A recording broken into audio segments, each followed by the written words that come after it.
এক বিঘত জায়গা দখল করে, এক বিঘত যত ফুট হয়, এই এক বিঘতের জমিনের মধ্যে যত সাত জমিন পর্যন্ত যত মাটি হবে, কিয়ামতের ময়দানে ওই জালেমের মাথায় সব মাটি উঠাই দিবে।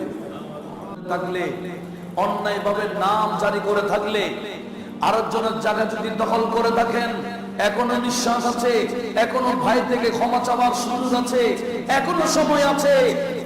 কবরে যাওয়ার আগে একে অপরের সাথে মিলে যার হক তাকে দিয়ে দেন, নতুবা গোটা কিয়ামতের ময়দানে আফসোস করবেন। এতগুলো হাজার হাজার টন মাটির মাটি আপনার মাথায় দিবেন, এই বোঝা কি আপনি নিতে পারবেন?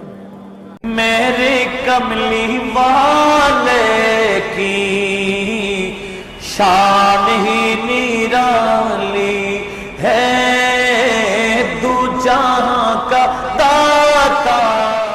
ঈমান আমল সালেহাত করলে, আখিরাতের কারো ভয় থাকলে, বন্ধু নয়, ভাই নয়, সাধারণ বান্দার উপর জুলুম করবে না।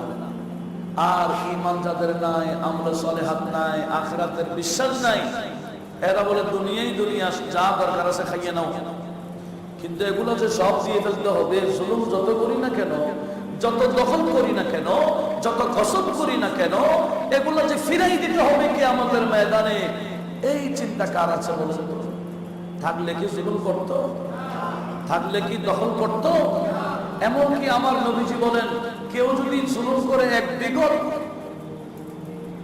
মান আখাযা শিবরান মিনাল আরদি জুলমান, কেউ যদি জুলুম করে এক বিঘত জায়গা দখল করে, এক বিঘত যত ফুট হয়, এই এক বিঘতের জমিনের মধ্যে যত সাত জমিন পর্যন্ত যত মাটি হবে, কিয়ামতের ময়দানে ওই জালেমের মাথায় সব মাটি উঠাই দিবে।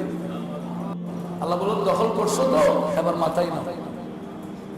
আচ্ছা, এক বিঘত জায়গা যদি হয়, সাত জমিন পর্যন্ত কতগুলো মাটি হবে? হ্যাঁ, কত টন, 8 টন হবে?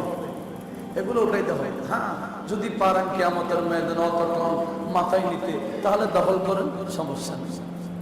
আর যদি এক বিঘতে এত মাটি হয়, 1 ঘন্টা 1 কাটা, কয়েক কাটা দখল করে বসে আছেন, ওই কয়েক কাটা সাত জমিন পর্যন্ত মাটি কত হাজার টন হতে পারে, একটু চিন্তা করেছেন আপনি? আলগাইতে পারবেন? আমার আল্লাহ তো কিয়ামতের ময়দানে সব মাটি ওই বান্দার উপর উঠাই দিবে। একটু আওয়াজ দিয়ে বলুন না নাউজুবিল্লাহ।